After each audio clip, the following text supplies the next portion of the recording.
Oi, meu nome é Larissa. Se você tá aqui nesse vídeo é porque eu voltei a fazer vídeos. E nesse vídeo eu quero compartilhar um pouco sobre uma leitura que foi muito especial para mim, que é esse livro Nada para Ver Aqui, de Kelvin Wilson. Por que que ele foi tão especial para mim, né? Porque normalmente quando nós lemos, né? Não digo normalmente, mas quando nós lemos, muitas vezes buscamos fantasias, muitas vezes buscamos coisas irreais, ou buscamos até mesmo desligar a nossa mente, né, dos problemas, das coisas da vida, do dia a dia. Pelo menos eu acho que uma parte das pessoas. A leitura se torna um hobby para muitas pessoas. Não é um momento muito de reflexão, mas acaba sendo um momento assim realmente de desligar a sua mente e ir para universos paralelos, entre outras coisas. Principalmente aqueles que são muito fãs de fantasia. Mas existe uma categoria de livros que são muito mágicos da sua própria forma, saindo um pouco das fantasias. Apesar de ser classificado como uma ficção, esse livro não parece ser uma ficção, porque são coisas que nós vivemos no nosso dia a dia, e isso eu estou falando em relação às emoções e os sentimentos que são transmitidos através desse livro. Esse livro, se eu posso resumir, é um livro sobre dar errado na vida, ou nascer para dar errado. E sobre o que esse livro fala? A protagonista, o nome dela é Lilian, e ela, né, é uma mulher que tem uma vida comum e uma vida também que ela não gosta. Tanto é que em algumas passagens do livro, ela mesmo fala assim: essa é a minha vida, quem sabe se eu morresse não seria melhor, porque eu só tenho isso para viver. Que vive uma vida basicamente medíocre, e por muito tempo ficou chateada por essa situação, conformada, né, posso dizer assim.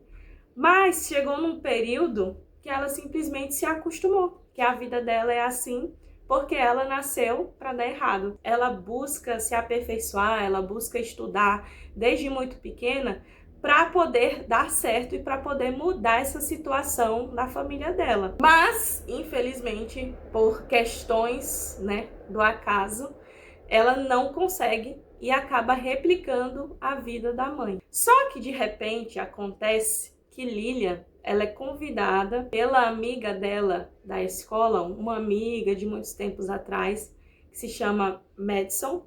Ela é convidada para ser babá dos filhos dela. E a própria Madison marca um encontro com ela, explica a situação e fala: olha, eu sei que aqui você vai ser mais valorizado e você vai ganhar melhor do que você ganha hoje atualmente. Então eu acho que vai ser um ganho tanto para você quanto para mim. Então Lilian acaba vendo aquilo como uma grande oportunidade. Porém, tem um pequeno detalhe. Esses filhos, eles pegam fogo. E é isso mesmo, eles pegam fogo de verdade. Eles entram em combustão espontânea. E a Lilian vai ter que aprender a lidar com isso. Então entra um panorama muito legal desse livro. De um lado nós temos Madison, que é a amiga da Lilian, que ela é uma mulher que deu muito certo na vida. Ela é rica, ela sempre foi rica, ela é esposa de um senador, ela tem um filho lindo, ela estudou nas melhores escolas, nas melhores faculdades, ela teve sucesso na vida e atualmente é uma esposa troféu, e é uma esposa troféu de verdade, tá? Mas, na verdade, o marido dela só se tornou senador por causa dela. Por quê? Pelo muito estudo da Madison, ela consegue inserir o marido dela num ótimo cenário político. Ela que escreve os discursos dele, ela que dita como ele realmente tem que fazer. Então, ela tá ali no backstage de todo o Senado, vamos dizer assim, do marido dela. Então, ela tem uma vida polida, ela é nascida de uma família rica, ela é uma pessoa que nasceu para dar certo e deu certo. E do outro lado, nós temos Lilian, que é uma pessoa que nasceu para dar errado e deu errado. E o mais interessante é que elas se conheceram numa escola rica, porque a Lilian, ela pelo seu muito esforço quando era criança, ela se tornou atleta de basquete, conseguiu uma bolsa numa escola só para meninas, uma escola de luxo, que é basicamente semelhante a um internato. E lá ela conheceu a Madison, onde elas eram colegas de quarto. E elas se tornaram super amigas. Mas aconteceu uma situação que foi descoberta, né? E aqui começam os spoilers, tá? Se você não quer ver spoiler, pula esse vídeo, vai ver outra coisa, porque minhas resenhas normalmente elas têm spoiler. O que aconteceu foi que foi encontrado nas coisas da Madison drogas. E aí ficou, né, aquela coisa, aquilo não é permitido na escola. Você imagina, uma escola de granfino, um internato, nananã. Começou uma grande opressão sobre os pais da Madison para que ela pudesse assumir que aquelas drogas eram dela e, no caso, ela seria expulsa da escola. Mas ela era colega da Lillian, que era apenas uma bolsista. E o pai da Madison entra em um acordo com a mãe da Lillian, em troca de dinheiro, né, no caso uma bolada, para que a Lillian confessasse que na verdade as drogas eram dela. E assim ela teve que fazer por pressão familiar, porque a mãe disse que eles iriam se dar bem se isso acontecesse.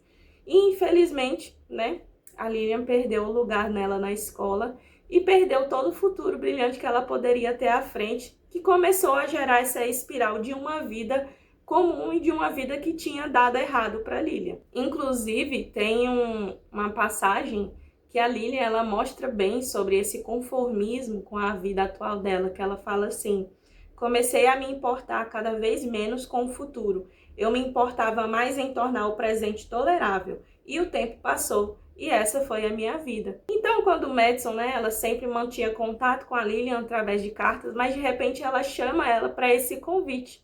E a Lillian fica assim, como assim? Eu vou cuidar de gêmeos que pegam fogo. Mas o que aconteceu foi que esse marido da Madison, ele já teve filhos num casamento anterior e a mãe deles faleceu.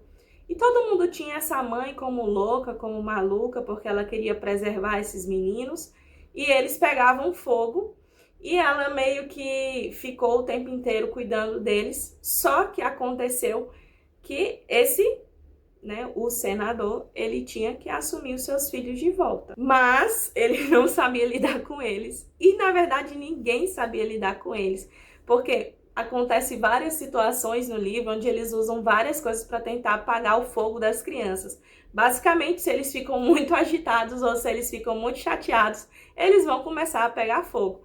Então, eles tentam de tudo. Eles tentam gel, eles tentam extintor, eles tentam colocar sprinklers na casa inteira, eles tentam jogar os meninos na piscina, entre outras coisas, basicamente para poder tentar apagar esse fogo. Tem uma frase que a Madison fala quando está convidando a Lillian para esse desafio que mexeu muito comigo, que fala assim: Lillian, por favor, eu preciso de você. E eu li as suas cartas, tá? Eu sei da sua vida. Você realmente acha que está deixando algo importante para trás? Aquele amigo que roubou sua televisão? Sua mãe fazendo você dirigir até um cassino no Mississippi? Nós vamos te pagar, tá? Um monte de dinheiro. E sim, é muito trabalho, mas Jasper é uma pessoa poderosa. Podemos ajudar você. Depois que tudo isso acabar, você estará livre da sua vida e vai ter algo melhor. Tudo isso porque a Madison quer fazer esse contrato com a Lillian somente durante um certo período, porque o Jasper, que é o marido dela, que é senador, está concorrendo a uma vaga como secretário do Estado, que é um cargo superior. Mas, durante toda essa corrida política, se ele tiver alguma coisa desnivelada na vida dele, ele pode perder. E, no caso, eles colocam como um grande problema da vida do Jasper esses filhos que pegam fogo. Então, você já imagina como é que tá a cabeça dessas duas crianças, que são gêmeos, uma média de 6 anos. O nome deles são Bessie e Roland. E, assim, são crianças que foram rejeitadas, que são totalmente diferentes das outras, porque elas pegam fogo. Têm muito medo de abandono, porque a mãe deles faleceu. E são muito reativos. Então, começa uma jornada assim muito engraçada para poder relatar um pouco sobre essa situação e sobre como a Lillian, que é uma pessoa totalmente errada, vai poder cuidar dessas duas crianças erradas também. E aí começa, né? Eles tentam yoga, tentam meditação, tentam exercícios respiratórios, tentam gastar toda a energia das crianças, mas nada dá certo e simplesmente o tempo inteiro eles pegam fogo. E com o passar do livro, né, que tem uma narrativa assim muito engraçada, muito cômica e ao mesmo tempo assim muito real, muito emocional, muito viva, vai se percebendo que na verdade o que aquelas crianças precisam não é uma coisa que façam elas apagar o fogo, mas o que toda criança precisa, que é acolhimento. Eu separei algumas partes do livro para poder ler, para poder refletir um pouco sobre isso. Às vezes, quando as crianças estavam envolvidas com algo, quando elas não pareciam completamente destruídas pela vida de merda que tinham, eu tentava olhá-las de verdade. É claro, os dois tinham aqueles olhos verdes, grandes e brilhantes, como se você tivesse visto em uma capa de um romance de fantasia ruim, no qual o herói pode virar algum tipo de ave de rapina. Mas não eram crianças bonitas. O resto do rosto era levemente indefinido. Eles eram meio mulambentos. Eu não havia nem tentado arrumar o corte de cabelo deles. Tinha medo de que arrumá-los os deixaria mais sem graça. Eles tinham barriguinhas redondas, já tendo passado do tempo esperado para uma criança perder. Os dentes eram tortos o bastante para dar para perceber que não haviam sido cuidados. Mas ainda assim, quando Bessie conseguia fazer uma bandeja e acertar perfeitamente fora da tabela, seus olhos ficavam loucos e ela começava a vibrar. Quando Roland observava alguém fazendo qualquer coisa, até mesmo abrindo uma lata de pêssegos, parecia que estava torcendo no marco do 30º quilômetro de uma maratona. E quando Roland colocava os dedos na minha boca no meio da noite, quando Bessie me chutava no fígado e me fazia acordar assustada, eu não os odiava. Não importava o que aconteceria depois disso, quando as crianças se mudassem para a mansão com Jasper, Madison e Timothy. Ninguém jamais pensaria que eles realmente faziam parte daquela família imaculada. Eles sempre meio que pertenceriam a mim. Além disso, tem muita reflexão acerca da própria amizade da Lillian e da Madison, devido ao que aconteceu, né? A Lillian, ela tinha muito remorso e, ao mesmo tempo, culpava a Madison por aquilo ter acontecido, quando, na verdade, as duas foram reféns ali de um jogo entre pais e também um jogo de reputação, querendo ou não. Porque se assumia que a Lillian era uma filha bolsista pobre, então aquilo meio que já era esperado dela fazer. Eu sinceramente não sabia dizer se Madison se lembrava do passado de verdade. Todos aqueles anos em que fiquei pensando em por que ela nunca tinha me agradecido nenhuma vez por ter levado a culpa por ela, eu tinha presumido que era porque ela tinha vergonha. Mas agora parecia que ela não se lembrasse, como se a versão do passado fosse que eu fui pega com cocaína e expulsa da escola e que ela tinha permanecido minha amiga porque era uma boa pessoa.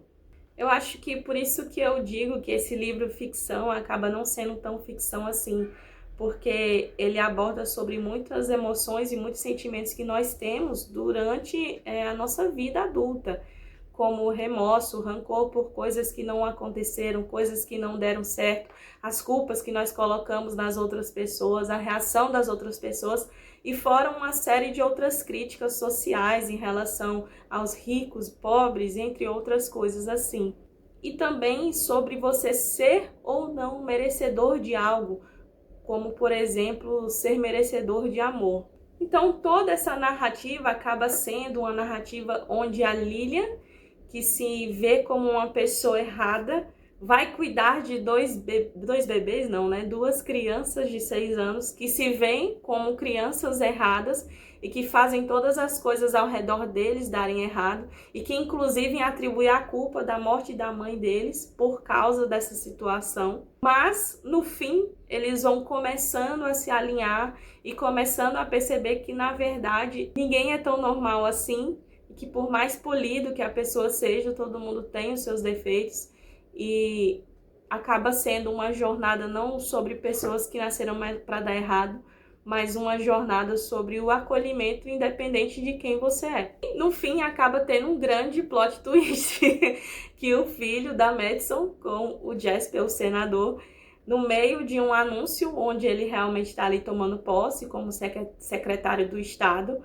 a criança simplesmente pega fogo no meio da transmissão e os dois gêmeos estão assistindo aquilo pela TV porque eles não podem participar, por causa do risco deles pegarem fogo, mas simplesmente o bebezinho bonitinho, lindinho, toda almofadinha, pega fogo também. E eles descobrem que, na verdade, esse gene nunca foi da mãe das crianças, mas sim do pai senador, que é o Jasper.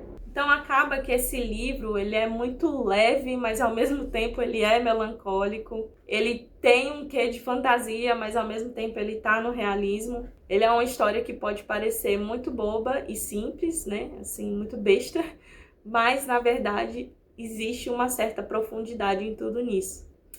Eu sei que eu posso ter falado basicamente tudo sobre esse livro, mas eu recomendo muito a leitura desse livro. Eu amei muito ter lido esse livro, eu ri muito enquanto estava lendo esse livro e acredito que você também vai rir bastante. Eu comprei esse livro despretensiosamente, assim, na Bienal de 2024, eu acho.